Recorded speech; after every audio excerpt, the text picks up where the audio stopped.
සබරගම විශ්වවිද්‍යාලයේ තාක්ෂණ විද්‍යාපීඨයේ චරිත් දිල්ෂාන් සියදිවි නසා ගන්නේ නවකවාදයෙන් ඇති වූ පීඩනය දරා ගත නොහැකිව.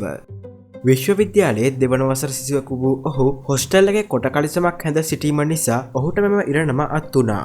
මේ එහිදී චරිත් නිරුවත් කර නවකවාදය ලබා දුන් අවස්ථාවේ එම ස්ථානයේ සිටි චරිත්ගේ මිතුරෙකු පොලිසියේදී ලබා දුන් ඇසින් දුටු සාක්ෂිය.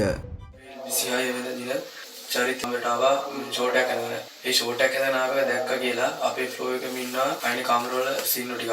උන් ටික ඒ දැක්ක එක චරිත්ව ගෙනිහිලා තිබ්බා. අපි යද්දි චරිත් මේසයක් උඩ පුටුවක් තියලා ටී-ෂර්ට් එකක් නැතුව කලිසම පිටින් රූම් එකේ ස්ලැබ් එක අල්ලගෙන හිටියා. ඒ යද්දි යාගේ ඇස්වල කඳුළු යට හොඳටම අමාරුට අර වද දීලා තියා. ඊට අපි ගියාට පස්සේ මේ සහෝදරයෙකුට බල කරා යට කලිසමක් ගියන්න කියලා. එයාට ඒක අන්දන්න කිව්වා. අන්දවට පස්සේ එයාව යට කලිසම පිටින් තිබ්බා සින්නෝ. චරිත්ව ඇදවච්ච ඉන්න අයියගේ එයා චරිත්ව මේ උස්සලා ඒ ගමම එයා මේ අයිනක තිබ්බ මේ යකඩ දුන්දාන කපඩේ රිසික් කරා. ඒ රිසික් කරලා චරිත්ගේ බිල්ලෙන් අල්ලගෙන ඉස්සරහට පල්ලෙහාට තද කර පොඩි කුණුහරුපෙන් බැන ඒක ගේමටම මෙයා කරගත්තා. සෙකන්ඩ් ෆ්ලෝර් එකේ ඉඳලා ඔඩම තට්ටුවල වැඩ යට කලිසම පිටින් මේ යන්න කිව්වා ආව පැන. මෙය ශ්‍රී ලංකා ඉතිහාසයේ නවකවාදය නිසා සිදුවුණු අවසන් මරණය වීමට සියලු දෙනා වග බලා ගත යුතුය.